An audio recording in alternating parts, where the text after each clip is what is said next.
अस्सलाम वालेकुम दोस्तों। आज की इस वीडियो में हम CSS मॉड्यूल के बारे में जानेंगे। सबसे पहले ये देख लीजिएगा कि हमने पिछली वीडियो में क्या कवर किया है। यहाँ पर देखिए कि मैंने आपको बताया कि डिफरेंट तरह से हम स्टाइल कर सकते हैं एक रिएक्ट एप्लीकेशन को। हमने इनलाइन स्टाइल के बारे में जाना था, एक्सटर्नल स्टाइल्स के बारे में हमने पढ़ा है। आज हम CSS मॉड्यूल के बारे में जानेंगे और आज हम CSS इन जावास्क्रिप्ट भी देखेंगे। ठीक है, आज हम थर्ड पॉइंट और फोर्थ पॉइंट दोनों को कवर करेंगे। ठीक है, तो सबसे पहले ये मैं आपको दिखाता हूँ कि CSS मॉड्यूल होता क्या है। अच्छा, CSS मॉड्यूल बेसिकली होता कुछ भी नहीं है, सिर्फ और सिर्फ CSS फाइल होती हैं, लेकिन वो बाय डिफॉल्ट उनका जो स्कोप होता है वो लोकली होता है। अच्छा, लोकली से मराद क्या है? यहाँ पर ये देखिएगा, अगर आपने मेरी पिछली वीडियो देखी है जहां पर मैंने आपको एक्सप्लेन किया एक्सटर्नल स्टाइल इन रिएक्ट, तो वहां पर देखिएगा कि हम कोई भी CSS की फाइल बनाते हैं तो उसका स्कोप बाय डिफॉल्ट हमारे पास ग्लोबल होता है। ठीक है, अगर फर्ज करें हमारे पास दो कंपोनेंट थे और दो कंपोनेंट में सेम क्लासेस थी, तो हो सकता है वो सेम क्लासेस की वजह से दोनों में कंफ्लिक्ट आ जाए, क्योंकि हमारे पास जो स्टाइल होता है वो ग्लोबली होता है। ठीक है, उस चीज को खत्म करने के लिए, उस चीज को इम्प्रूव करने के लिए हमारे पास CSS मॉड्यूल का कॉन्सेप्ट आता है। CSS मॉड्यूल ये कहता है कि आप CSS की फाइल बनाएं, लेकिन मैं क्या करूंगा, उसका जो स्कोप होगा वो लोकली कर दूंगा। मतलब जिस कंपोनेंट को उसकी जरूरत होगी वो मैं सिर्फ उसी कंपोनेंट को दूंगा, बाकियों में वो ये जो फाइल है इम्पैक्ट नहीं करेगी। ठीक है, और दूसरी चीज यहाँ पर ये देखिएगा, हमें पता है कि CSS जो हमारी है वो ब्राउजर अंडरस्टैंड करता है हमारी CSS को, और वो उसे पार्स करके और इसे कन्वर्ट करके हमारे वेबसाइट को जिस तरह हमने डिजाइन किया होता है उस तरह हमें नजर आती है। लेकिन क्योंकि CSS मॉड्यूल ब्राउजर को नहीं पता ये क्या सीन है, क्योंकि ये हमने खुद से बनाया होता है, हम खुद से जो इन्वायरमेंट सेट करते हैं, हम खुद से ये चीजें सेटअप करते हैं CSS मॉड्यूल वगैरह। तो हम क्या करते हैं, जब हम अपना प्रोजेक्ट को सेटअप करते हैं, तो बाय डिफॉल्ट अगर आप रिएक्ट यूज करते हैं, by default create react app की मदद से एप्लीकेशन क्रिएट करते हैं, तो बाय डिफॉल्ट आपको क्या मिलेगा, ये CSS मॉड्यूल सेटअप होकर मिलेगा। तो सिंपल क्या होगा, वेब पैक जो रिएक्ट यूज करता है, वेब पैक क्या करेगा, इस मॉड्यूल को CSS मॉड्यूल को पार्स करके खुद ब खुद ही CSS में कन्वर्ट कर देगा जो ब्राउजर अंडरस्टैंड कर सके।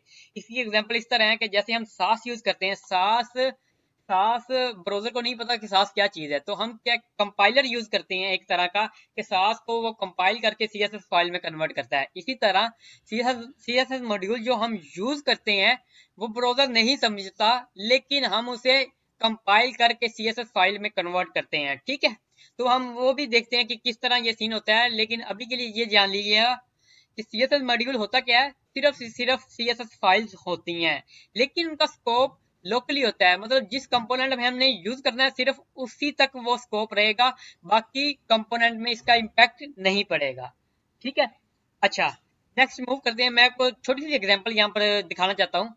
ये हमारी नॉर्मल CSS है। यहाँ पर मैंने क्या किया, H2 है जिसमें मैंने क्लास ग्रीडिंग लिखा हुआ है। ठीक है, यहाँ पर मैं अगर CSS फाइल में आऊं तो मैंने ग्रीडिंग में एक कलर दिया हुआ है। ठीक है, RBG से कलर मैंने यहाँ पर दिया हुआ है। ये तो सिंपल है यार, कि मैं यहाँ पर ये क्लास बना रहा हूँ, यहाँ पर टारगेट कर रहा हूँ। ठीक है, ये नॉर्मल CSS में होता है।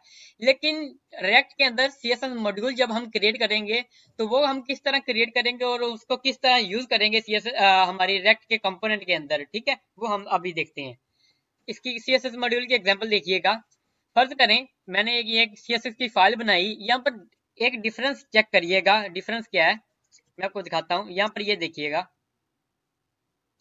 कि यहाँ पर देखें, जो भी मैंने फाइल का नाम रखना है वो मैंने फाइल का नाम रखा, जैसे बटन बटन का फाइल का नाम था। ठीक है, और उसके बाद मैंने क्या किया, डॉट के बाद ये मॉड्यूल लगाया। ये बाय डिफॉल्ट अगर आप CSS मॉड्यूल बनाना चाहते हैं तो आपको ये मॉड्यूल लाजमी तौर पर लिखना पड़ेगा। ठीक है, और उसके बाद डॉट CSS, जो हम सिंपल डॉट CSS लिखते हैं। मतलब फर्क इतना है, जैसे हम बटन डॉट CSS लिखते थे ना, अब यहाँ पर हम जो इसके मिडल में मॉड्यूल लिखेंगे। जो भी CSS की फाइल हम बनाएंगे उसका नाम डॉट मॉड्यूल और आगे डॉट CSS। ठीक है, तो इस तरह ये मॉड्यूल CSS की मॉड्यूल क्रिएट होगा। ठीक है, और उसके अंदर हम जैसे हम आमतौर पर CSS लिखते हैं वैसे ही करते हैं। जैसे यहाँ पर देखिएगा, मैंने क्या किया, डॉट एरर बटन पर बैकग्राउंड कलर सेट किया। अब देखें, इसको मैंने बटन डॉट JS की फाइल में यूज करना है तो किस तरह करेंगे वो देखिएगा। मैंने क्या किया, इंपोर्ट कर लिया ये मॉड्यूल। जैसे हम सिंपल सीएसएस को इंपोर्ट करवाते हैं वैसे ही हमने इंपोर्ट किया, लेकिन मैंने क्या किया, उसका एक नाम रख दिया यहाँ पर। यहाँ पर ये देखिएगा, यहाँ पर मैंने एक नाम रखा है। आप इसे कोई भी नाम दे सकते हैं, आपकी मर्जी है, ठीक है। तो यहाँ पर मैंने क्या किया, इंपोर्ट, इस फाइल से इंपोर्ट कर दो और इसका नाम ये कर दो स्टाइल। इसका अब फायदा क्या होगा, इसका बेनिफिट ये है कि हम अब जब यहाँ पर देखें, ये बटन है हमारा, यहाँ पर देखिए क्लास नेम, क्लास नेम के अंदर अब ये देखिएगा जो इंपोर्ट हमने चीज करवाई है, ये एक तरह का जावास्क्रिप्ट का इंपोर्ट हो रहा है हमारे पास, ठीक है। अब हमें इसे करली ब्रेसेस के अंदर लिखना होगा, क्योंकि हमने स्टाइल के अंदर जो भी क्लासेस हैं उसको एक्सेस करना है, तो उसके लिए हमें करली ब्रेसेस का यूज करना होगा यहाँ पर। तो देखिएगा जो हमने स्टाइल नाम रखा है वो मैं यहाँ पर लिखूंगा। उसके बाद जो भी क्लास मैंने इस बटन को देनी है वो डॉट क्लास नेम आएगा, ठीक है। तो वो हम इस तरह कर सकते हैं। अगर आईडी है तो हम इस तरह करेंगे, स्टाइल और हैश आईडी का जो भी नाम है, ठीक है। हम बकायदा अभी प्रैक्टिकल देखते हैं। अभी के लिए ये देख लीजिए सीएसएस मॉड्यूल हम रेक्ट में किस तरह यूज करते हैं। सबसे पहले हम क्या करेंगे, जो भी सीएसएस की फाइल बनानी है उसका सबसे पहले नाम आएगा, दरमियान में हमारे पास मॉड्यूल लाजमी तौर पर आपने लिखना है, स्पेलिंग भी करेक्ट लिखनी है आपने, और डॉट सीएसएस लिख लेना है, ठीक है। अब मैं क्या करना चाहता हूँ, बटन डॉट जेएस फाइल के अंदर मैं इस चीज को यूज करना चाहता हूँ, इस स्टाइल को यूज करना चाहता हूँ। तो मैं क्या करूंगा, सबसे पहले तो इंपोर्ट करवा लूंगा ये पूरी की पूरी फाइल जो भी इसका पाथ है, और उसका कोई नाम दे दूंगा कि इस नाम पर मैं, इस नाम मतलब ये इस नाम से मैं इंपोर्ट करवा रहा हूँ ये चीज को, ठीक है। तो मैंने यहाँ पर स्टाइल रख लिया, ठीक है। और जिस बटन में जो भी मैंने क्लास देनी है तो मैं कैसे करूंगा, स्टाइल डॉट, अगर जो भी क्लास है, यहाँ पर देखें एरर बीटीएन है मेरे पास, तो यहाँ पर मैं एरर बीटीएन लिखूंगा। तो इससे क्या होगा, ये जो बैकग्राउंड ग्रीन वाला स्टाइल है इस बटन पर अप्लाई हो जाएगा, इस बटन पर, ठीक है। मुझे पता है कि थोड़ा सा आपको कॉम्प्लेक्स लग रहा होगा, लेकिन हम आस्ता आस्ता देखते हैं इसे, ठीक है। अब यहाँ पर देखने वाली मैं आपको एक चीज समझाना चाहता हूँ। यहाँ पर देखें आप, यहाँ पर ये आपको क्वेश्चन ये होगा कि यहाँ पर हमने कर लिया इस तरह, लेकिन इसमें कॉन्फ्लिक्ट कॉन्फ्लिक्ट तो पैदा हो सकता है ना, कि अगर हमारे पास दो कंपोनेंट है तो दोनों कंपोनेंट में अगर हमारे पास एरर बीटीएन वाली क्लास है तो उनमें कॉन्फ्लिक्ट हो सकता है। लेकिन बाय डिफॉल्ट जब हमारा वेब पैक इसे कंपाइल करता है हमारे सीएसएस मॉड्यूल को, तो हम वो क्या करता है कि वो एक यूनिक आईडी हर क्लास, हर यूनिक एक आईडी दे देता है हर एक चीज के अंदर। जैसे देखिए मैं आपको यहाँ पर एग्जांपल देता हूँ, देखें इस चीज को आपने याद रखना है कि ये हमारे पास ये सिनेरियो है। अब मैं इसे नेक्स्ट मूव करवाता हूँ। यहाँ पर देखिएगा जैसे ही आप, हमारा कंपाइल हुआ सारा कुछ, हमें स्क्रीन पर चीजें नजर आई। अगर आप इंस्पेक्ट करेंगे ना बटन पर, तो आपको क्या नजर आएगा, जो भी फाइल का नाम है, यहाँ पर मैं हाईलाइट कर दूं, जो भी फाइल का नाम है वो आएगा यहाँ पर, जो भी हमने क्लास एक्सेस की है वो आ जाएगी, और उसे एक रैंडमली वैल्यू असाइन हो जाएगी। यहाँ पर आईडी भी कह सकते हैं, वैल्यू भी कह सकते हैं। ये एक यूनिक होती है, हर एक क्लास के लिए, हर एक आईडी के लिए इसे यूनिक आईडी हम मिलेगी हमें, ठीक है। और अगर आप सीएसएस स्टाइल को भी अगर आप इंस्पेक्ट करके देखेंगे तो आपको यहाँ पर सेम चीज मिलेगी, बटन, उसके बाद जो क्लास है और उसे एक यूनिक आईडी मिलेगी। ये बाय डिफॉल्ट, हमें इसमें कुछ करने की जरूरत नहीं होती। बाय डिफॉल्ट क्या हुआ, मैं आपको दिखाता हूँ क्या सीन है, कि ये जो चीज हमने की ना, स्टाइल डॉट कलर बीटीएन, तो ये क्या होगा कि अब इस क्लास को एक यूनिक आईडी असाइन हो जाएगी जैसे ये कंपाइल होगी। इसका फायदा ये होगा कि हमारे पास नेम अब कंफ्लिक्ट नहीं होगा, कि अगर हमारे पास डिफरेंट स्टाइल के अंदर डिफरेंट मतलब सेम दो कंपोनेंट के अंदर सेम हमारे पास क्लास है, लेकिन उनका अब कॉन्फ्लिक्ट नहीं होगा इसमें, क्योंकि हमारे पास क्या है कि बाय डिफॉल्ट जब हमारी चीजें कंपाइल होती हैं तो उनको एक यूनिक आईडी असाइन हो जाती है खुद ब खुद ही, ठीक है। तो हम अभी प्रैक्टिकल की तरफ ले, अच्छा प्रैक्टिकल की तरफ जाने से पहले मैं आपको ये बता दूं कि हम सीएसएस मॉड्यूल किस तरह क्रिएट कर सकते हैं और कौन से तरीके हैं, ठीक है। अच्छा, दो तरीके हैं सीएसएस मॉड्यूल को क्रिएट करने के। सबसे पहले ये है कि अगर आप by default create react app की मदद से अपनी रिएक्ट एप्लीकेशन क्रिएट करते हैं तो वो हमें सीएसएस मॉड्यूल खुद ब खुद ही सेटअप होकर मिलता है, हमें कुछ करने की जरूरत नहीं होती। सिर्फ हमने CSS मॉड्यूल की फाइलें बनानी होती है और इसे सिर्फ सिंपली से इंपोर्ट करवाना होता है, अगर आप क्रिएट ऐप रेक्ट ऐप की मदद से करते हैं। लेकिन अगर आप स्क्रैच से एप्लीकेशन बनाते हैं रेक्ट की, मतलब क्रिएट रेक्ट ऐप का यूज नहीं करते, खुद ही सारा कुछ सेटअप करते हैं, बाइबल, वेब पैक, सारा कुछ, तो आपको क्या करना होगा, CSS मॉड्यूल को खुद ही सेटअप करना होगा, खुद ही चीजें सारा कुछ करनी होगी, ताकि बाइबल इसे कंपाइल कर सके CSS मॉड्यूल को। ठीक है, तो हम पहले वाले तरीके को लेकर चलेंगे, क्योंकि ये बहुत आसान है, सारा कुछ सेटअप हमें होकर मिलता है। ठीक है, दूसरी चीज यहाँ पर एक नोट है कि आपने ये चीज लाजमी तौर पे याद रखनी है कि CSS मॉड्यूल वर्क करता है कि अगर आपका रिएक्ट स्क्रिप्ट 2.0 हो या उससे हायर हो। अगर इससे 2.0 से रिएक्ट स्क्रिप्ट नीचे है तो आपका CSS मॉड्यूल काम नहीं करेगा। तो आपने मेक श्योर ये करना है कि आपकी रिएक्ट की स्क्रिप्ट 2.0 हो या इससे हायर हो, तभी आप CSS मॉड्यूल यूज कर सकते हैं। ठीक है, अभी हम वक्त नहीं जाया करते, सिंपल आप प्रैक्टिकल की तरफ चलते हैं। ठीक है, अच्छा, यहाँ पर सिंपल यार कुछ भी नहीं है, एज यूजुअल मेरे पास मैंने ऐप रेंडर करवाई हुई है यहाँ पर। ठीक है, और यहाँ पर देखें ऐप में कुछ भी नहीं है, H1 के अंदर मैंने ऐप H1 लिखा हुआ है। ठीक है, मैंने ये इसे रन भी किया हुआ है। ठीक है, इससे पहले मैं आपको ब्राउजर पर कुछ दिखाऊं, यहाँ पर ये देखिएगा, आपने पैकेज डॉट जेसन की फाइल पर आना है। सबसे पहले मैं ये दिखाना चाहता हूँ आपको कि रेक्ट की स्क्रिप्ट मेरी इस वक्त कितनी है। मेरे पास है 5.0.1। ठीक है, तो मेक श्योर आपने ये करना है CSS मॉड्यूल यूज करने के लिए कि रिएक्ट की स्क्रिप्ट आपकी 2.0 से ऊपर हो। ठीक है, तो अभी मेरी है 5.0। ठीक है, अच्छा, अभी मैं आपको ब्राउजर पर लेकर चलूं यहाँ पर, तो आपको कुछ भी नजर नहीं आएगा, H1 और ये चीजें नजर आएगी। मैं आपको कंसोल भी ओपन करके दिखा देता हूँ ताकि आपको साथ साथ चीजें भी नजर आए। ठीक है, जैसे रिफ्रेश करता हूँ तो सिंपल कुछ भी नहीं है। अच्छा, अभी आप CSS मॉड्यूल क्रिएट करते हैं। मैंने को पहले भी बताया कि जिस कंपोनेंट के लिए आप CSS बनाना चाहते हैं, CSS मॉड्यूल बनाना चाहते हैं, तो वो आप बना सकते हैं। मैं क्या करूंगा, यहाँ पर SSC फोल्डर के अंदर जाऊं, मैं इसे अगर जूम इन कर दूं, हाँ, और इसे मैं नीचे कर देता हूँ, तो मैं ऐप के अंदर SSC फोल्डर के अंदर मैं क्या करूंगा, एक फाइल बनाऊंगा। फाइल का नाम कुछ भी आप रख सकते हैं, जैसे मैंने क्या करना है कि ऐप को स्टाइल करना है, तो मैं यहाँ पर रखूंगा ऐप डॉट, आगे मॉड्यूल आपने लाजमी तौर पर लिखना है और इसका स्पेलिंग भी देख लें। ठीक है, और डॉट CSS सिंपल। तो ये मेरा app dot module dot CSS, file का जो भी नाम आपकी मर्जी है, आगे डॉट मॉड्यूल और आगे डॉट CSS। मैं इस पे एंटर करता हूं तो ये मेरी CSS की बन गई। यहाँ पर मैं क्या करता हूँ, डॉट CLR एक क्लास बनाता हूँ, जहां पर मैं ये लिखता हूँ कलर ग्रीन। ठीक है, तो मैं इसे सेव करता हूं। अब मैंने क्या करना है, इस app dot CSS module dot CSS की फाइल को ऐप डॉट JS में यूज करना है। तो मैं क्या करूंगा, सिंपल इंपोर्ट करवाऊंगा, इंपोर्ट, और यहाँ पर कोई भी नाम रखेंगे उस जो भी हम मॉड्यूल इंपोर्ट करवाना चाहते हैं, यहाँ पर उसका कोई भी नाम रख लेंगे। मैं यहाँ पर नाम रख लेता हूँ ऐप स्टाइल।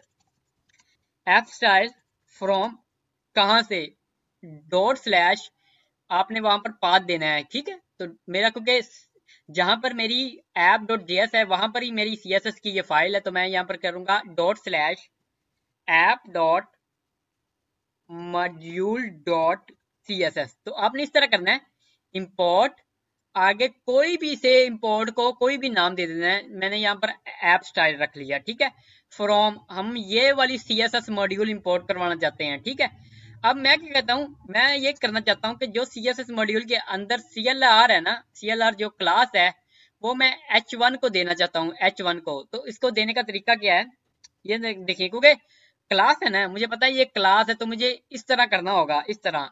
लेकिन ये थोड़ा सा डिफरेंस है CSS से।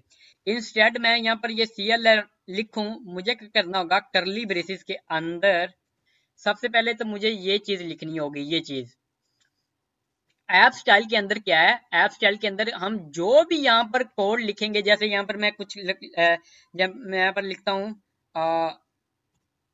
रैन ID, और इसको मैं बैकग्राउंड कलर दे देता हूँ, फर्ज करें बैकग्राउंड कलर इस तरह। ठीक है, इसमें जो भी हम स्टाइल करेंगे, अब वो किसके अंदर है, ऐप स्टाइल के अंदर। तो मैं यहाँ पर ये लिखूंगा ऐप स्टाइल, आगे इस क्लास को, इस H1 को कौन सी हम क्लास देना चाहते हैं, मतलब कौन सा स्टाइल देना चाहते हैं, मैं ये वाला स्टाइल देना चाहता हूँ, ये वाला। ठीक है, तो मैं क्या करूंगा, यहाँ पर सिंपल डॉट ऑपरेटर और आगे जो भी क्लास का नेम है वो मैं लिखूंगा यहाँ पर TLR। ठीक है, दोबारा देखिएगा मैंने क्या किया, मैं इसे थोड़ा सा जूम आउट करता हूँ। ठीक है, अब ठीक है। अच्छा, मैंने क्या किया, जो भी यहाँ पर मैं स्टाइल लिखूंगा ना, वो मेरे जो भी मैं जिस नाम से भी मैंने इसे इंपोर्ट करवाया उसके अंदर सारे स्टाइल आ जाएंगे। ठीक है, तो मैंने यहाँ पर ये लिख दिया इस तरह। अब मैं इस H1 को कौन सी क्लास देना चाहता हूँ वो देखिएगा, मैं ये वाली क्लास देना चाहता हूँ, ये वाली। तो मैं क्या करूंगा, ऐप स्टाइल डॉट आगे क्लास का नाम। ठीक है, तो सिंपल मैं दोनों फाइलों को सेव करता हूँ, इसको भी सेव करता हूँ और इसको भी सेव करता हूँ। और मेरे ख्याल में अब मैं इसे सेव करूंगा तो यहाँ पर देखिएगा, यहाँ पर देखिएगा इसे मिल चुका है ये चीज। ठीक है, अगर ये मल्टीपल हम कर सकते हैं, जैसे यहाँ पर फर्ज करें मैं एक बटन बनाऊं,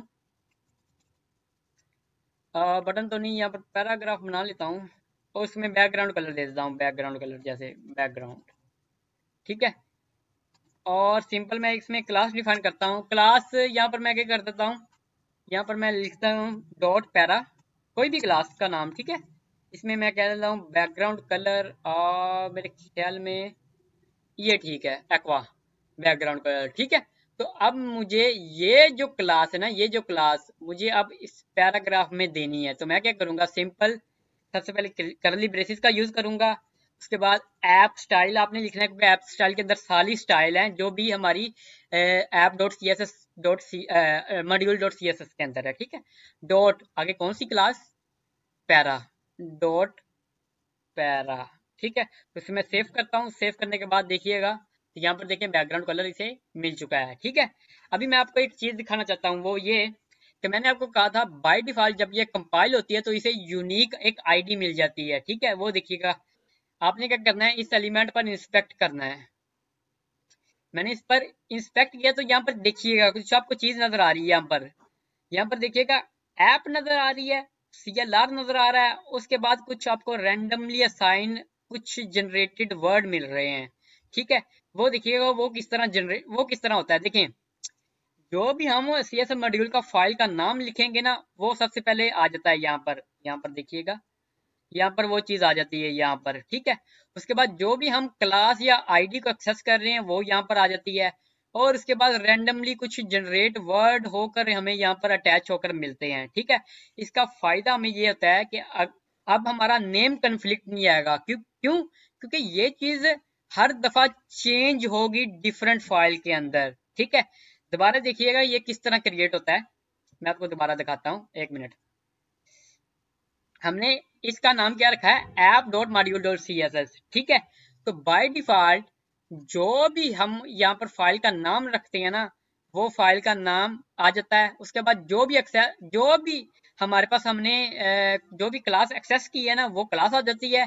उसके बाद रैंडमली जनरेटेड यहाँ पर वर्ड आ जाते हैं। यहाँ पर पैराग्राफ में देखिएगा, पैराग्राफ में क्या है, सबसे पहले फाइल का नाम, CSS फाइल का नाम आ जाता है। उसके बाद जो सी हमने क्लास एक्सेस की वो आ जाती है, और इसके बाद रैंडमली जनरेटेड वर्ड। यहाँ पर देखिएगा इसका जनरेटेड वर्ड डिफरेंट है, इसके जनरेटेड वर्ड डिफरेंट है। ठीक है, तो ये हमारे पास HTML में होता है। अब हम थोड़ा सा CSS में देखते हैं, CSS में क्या होता है। यहाँ पर मैं इसे थोड़ा सा ऊपर करता हूँ यहाँ से,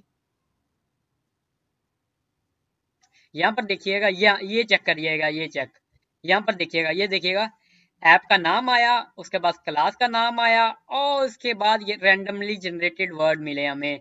हालांकि ये देखिए कलर ग्रीन हमने किस में लिखा था, यहाँ पर मैं देखूं तो यहाँ पर देखें, मैंने तो सिंपल CLR के अंदर CLR क्लास के अंदर मैंने ये कलर लिखा था, लेकिन जैसे ये कंपाइल हुआ, जो भी हमने CSS फाइल का नाम रखा वो आया, और जो CSS की हमारे पास जो क्लास थी वो आई, और रैंडमली जनरेटेड वर्ड, ये चीज और ये चीज दोनों आपस में मैच हो रहे हैं।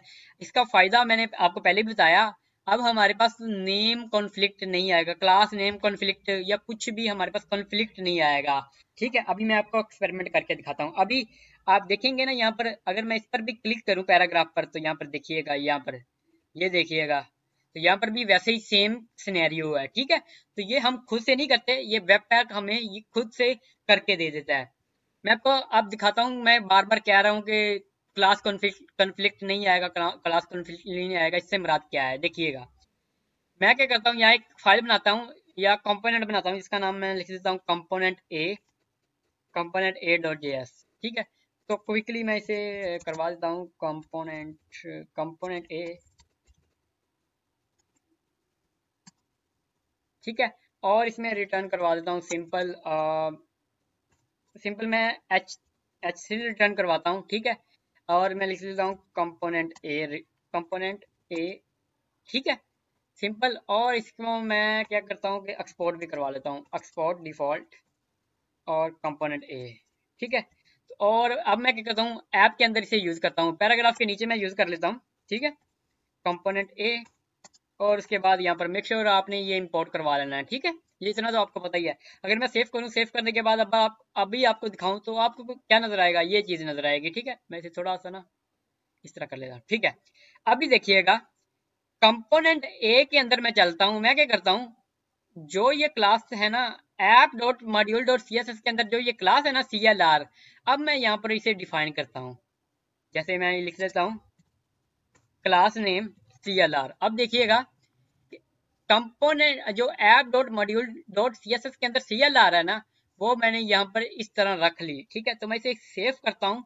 सेव करने के बाद अगर मैं रिफ्रेश करूँ आपको ब्राउजर पर भी, तो आपको कुछ भी नजर नहीं आएगा। देखिएगा दोनों में, ऐप के अंदर भी मैं CLR यूज कर रहा हूँ और इसके अंदर भी CLR यूज कर रहा हूँ, लेकिन दोनों में अब कॉन्फ्लिक्ट नहीं आ रहा, दोनों की क्लासेस में कॉन्फ्लिक्ट नहीं आ रहा। हाँ, इसमें ये भी हो सकता है, देखें अगर क्या करें कि यहाँ पर मैं कंपोनेंट ए की एक CSS फाइल बनाता हूँ,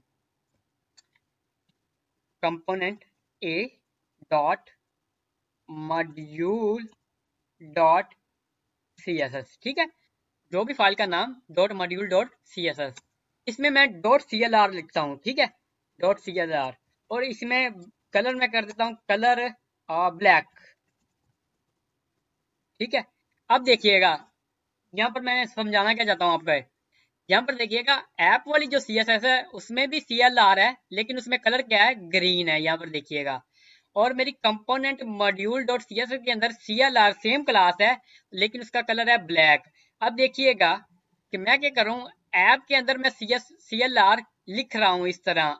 ठीक है, तो अगर मैं आपको सेव करके यहाँ पर दिखाऊं तो आपको देखेगा यहाँ पर सिर्फ और सिर्फ आपको ग्रीन ही नजर आ रहा है, ब्लैक कलर नजर नहीं आ रहा। तो मैंने आपको पहले भी बताया यही चीज कि आप जितनी मर्जी CSS की फाइल बना लें, लेकिन जो आप यहाँ पर इंपोर्ट करवाएंगे और जिस फाइल को यहाँ पर इंपोर्ट करवा कर यूज करेंगे, सिर्फ और सिर्फ उसकी स्टाइल यहाँ पर अप्लाई होगी, बाकी किसी की स्टाइल इसमें अप्लाई नहीं हो सकती। हालांकि उनमें क्लासेस भले ही सेम हो, जितनी मर्जी सेम हो, वो कॉन्फ्लिक्ट आपस में नहीं करेंगी। ठीक है, यहाँ पर देखिएगा ये कंपोनेंट ए डॉट मॉड्यूल डॉट CSS है ना, अब मैं इसे कंपोनेंट ए के अंदर यूज करना चाहता हूँ, तो मैं कैसे करूंगा, इंपोर्ट करवाऊंगा, इसे कोई भी नाम दे दे इंपोर्ट का, तो मैं इसे ले देता हूँ स्टाइल का नाम देता हूँ, स्टाइल्स फ्रॉम कहाँ से, डॉट स्लैश कंपोनेंट ए डॉट, मेक श्योर आपने स्पेलिंग वगैरह करेक्ट लिखने हैं, मॉड्यूल डॉट CSS। ठीक है, और सिंपल मैं CLR लिखना चाहता हूँ, मुझे पता है कि मैं इसे करली ब्रेसेस के अंदर लिखूंगा, स्टाइल्स डॉट आगे कौन सी क्लास, डॉट CLR। तो अभी देखिएगा क्या होगा, यहाँ पर देखिए ओ ये ऑलरेडी ब्लैक है, तो मैं ये इसे क्या करना होगा, इसे कर देता हूँ रेड। ठीक है, तो ये देखें, दो इसमें भी क्लासेस सेम है, इसमें भी क्लास सेम है, लेकिन ग्रीन वाली को ग्रीन मिल रहा है और इसे रेड वाली को रेड ही मिल रहा है। तो ये है CSS मॉड्यूल का कमाल। अगर मैं इस पर क्लिक करके आपको इंस्पेक्ट करूं, तो यहाँ पर देखिएगा, यहाँ पर भी आपको रेंडमली एक आईडी मिल रही है, कंपोनेंट का जो भी नाम हमने लिखा है, CSS फाइल का जो भी कंपोनेंट का नाम, CSS मॉड्यूल का जो भी हमने फाइल का नाम रखा है, वो आगे जो क्लास है और इसे रेंडमली असाइन वैल्यू मिली है। ठीक है, तो ये इस तरह काम करता है। अब तो हम क्या करते हैं कि जो भी कंपोनेंट बनाते हैं उसकी एक अलग से एक CSS फाइल भी बनाते जाते हैं। कैसे, यहाँ पर देखिएगा, रियल लाइफ प्रोजेक्ट में अगर आपने CSS मॉड्यूल का यूज करना है तो किस तरह करेंगे, देखिएगा यहाँ पर मैं एक फोल्डर बनाता हूँ कंपोनेंट का, कंपोनेंट्स का फोल्डर बनाया, यहाँ पर मैं लिख लेता हूँ, फर्ज करें कंपोनेंट एक बनाता हूँ जिसका नाम है component B dot J S. उसके बाद मैं एक कंपोनेंट और बनाता हूँ जिसका नाम है component C dot J S. उसके बाद बनाता हूँ component component D dot J S. ठीक है, अब मैं क्या करूंगा, इस कंपोनेंट बी के लिए अलग से CSS फाइल बना लूंगा, इसके लिए अलग, इसके लिए अलग। इसका फायदा ये होगा कि हमें पता है कि कॉन्फ्लिक्ट तो होगा नहीं, हम जितनी मर्जी क्लासेस जिस मर्जी में लिख लें कॉन्फ्लिक्ट नहीं आएगा। दूसरा ये कि समझने में आसानी होगी कि इसका स्टाइल इसमें है, इसका स्टाइल इसमें है, इसका स्टाइल इसमें है। मतलब यहाँ पर मैं लिखूंगा component B dot module dot CSS, तो ये मेरी कंपोनेंट बी की CSS फाइल बन गई। इसके बाद मैं बनाऊंगा component C dot module dot CSS। ठीक है, तो ये कंपोनेंट सी की बन गई, और इसी तरह कंपोनेंट डी की हम बना लेंगे। ठीक है, component D dot module dot CSS। ठीक है, तो आप इस तरह करेंगे कि हर एक कंपोनेंट के लिए अलग अलग कंपोनेंट मॉड्यूल बना सकते हैं, आपकी मर्जी है। ठीक है, अच्छा, इसमें सारा कुछ हमने कवर कर दिया है। मैं इसे डिलीट कर देता हूँ कंपोनेंट वाली फाइल को। ठीक है, और कंपोनेंट ए को भी यहाँ से मैं डिलीट कर देता हूँ।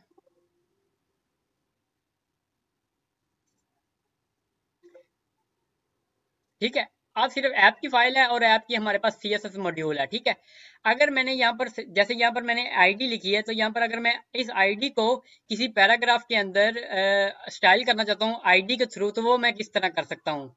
इसे मैं क्या करता हूँ, बैकग्राउंड कलर दे देता हूँ रेड, ताकि पता चले। कहने से मुराद ये है कि इस आईडी के थ्रू मैं स्टाइल करना चाहता हूँ किसी पैराग्राफ को, तो वो किस तरह कर सकता हूँ।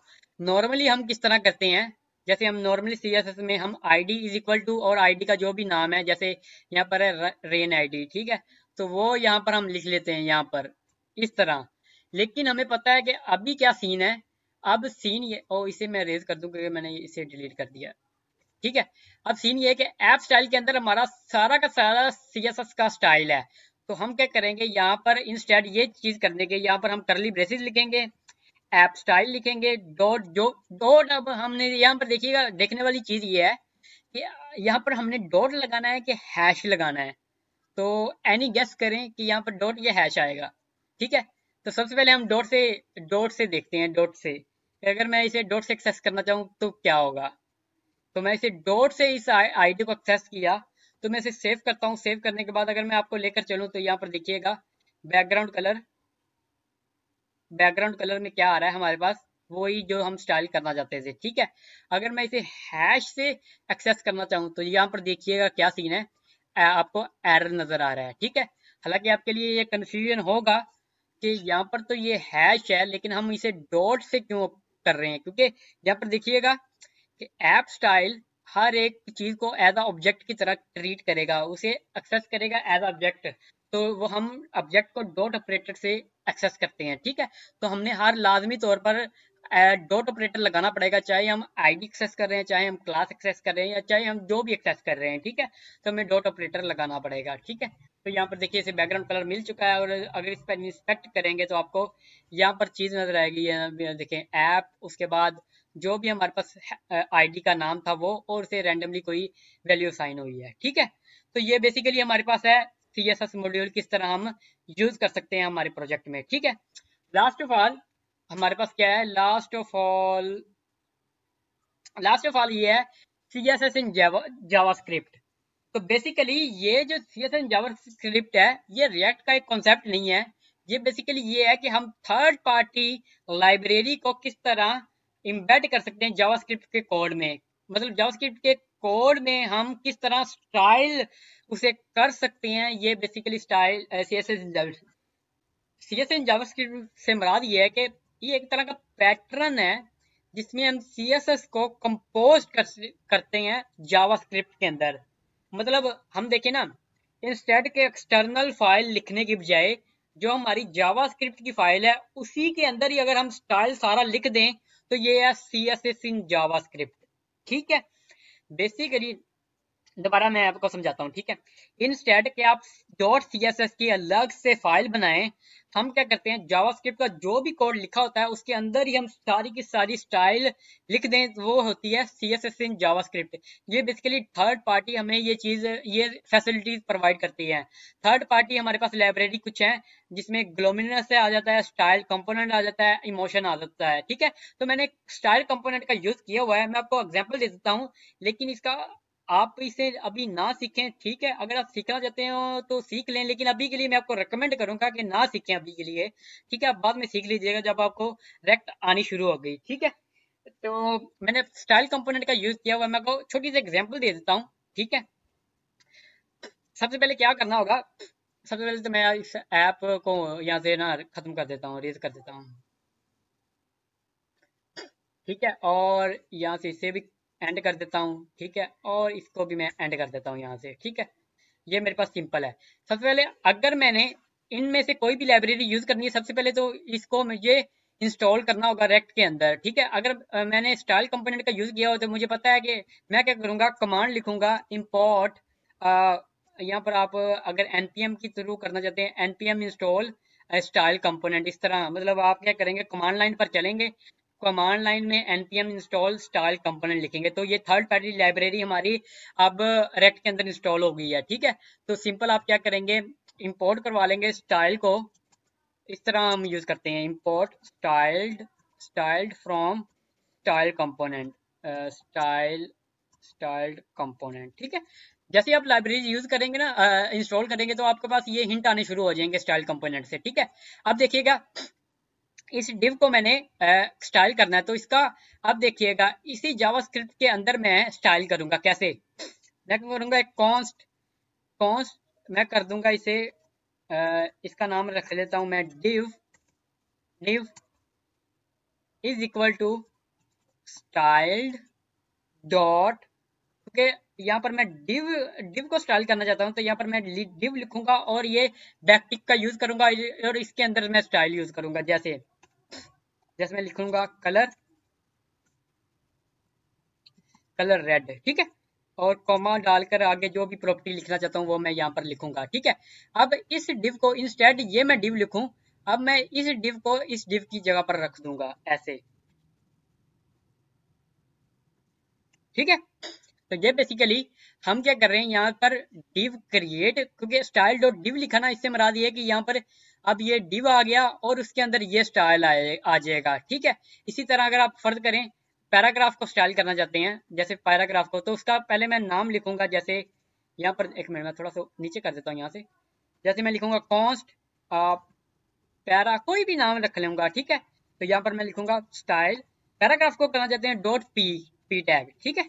तो यहाँ पर अब मैं कोई भी यहाँ पर स्टाइल देता हूँ, font size, sorry, font size is equal to आगे इन जो भी 20 पिक्सल और जो भी है, और इस डिव के अंदर मैं, क्योंकि अब मुझे पता है कि मैंने पैराग्राफ को ये चीज कीवर्ड दिया हुआ है, तो मैं यहाँ पर ये लिखूंगा पैरा, ठीक है, इस तरह। तो ये बेसिकली थर्ड पार्टी लाइब्रेरी की एग्जांपल है कि आप किस तरह, ये देखें ना, जावास्क्रिप्ट के फाइल के अंदर ही हम स्टाइल वगैरह लिख रहे हैं, हम यहाँ पर मल्टीपल स्टाइल लिख सकते हैं, जितने चाहें मल्टीपल स्टाइल आप लिख सकते हैं, आपकी मर्जी है, ठीक है। तो ये हम इस तरह कर सकते हैं, मैंने आपको पहले बताया, ये स्कोप हमारे स्कोप से बाहर है, अभी आपको शायद पता भी नहीं चल रहा होगा मैं क्या कर रहा हूँ, लेकिन सिर्फ ये जान लीजिएगा, थर्ड पार्टी लाइब्रेरी से हम जावास्क्रिप्ट के अंदर भी CSS लिख सकते हैं, जो मैंने यहाँ पर एग्जांपल आपको दिखाई है, ठीक है। तो यहाँ पर हमारा जो स्टाइल वाला पार्ट है सारा मेरे ख्याल में एंड हो चुका है। हाँ, स्टाइल वाला सारा पार्ट खत्म हो चुका है, इनलाइन स्टाइल पढ़ा, एक्सटर्नल स्टाइल पढ़ा, CSS मॉड्यूल देख लिया, और थोड़ा सा हमने CSS इन जावास्क्रिप्ट भी देख लिया, ठीक है। तो दोस्तों, अगर मेरी वीडियो आपको पसंद आई हो तो इसे लाइक कर दें, कमेंट कर दें और शेयर कर दें। Thank you for watching my video.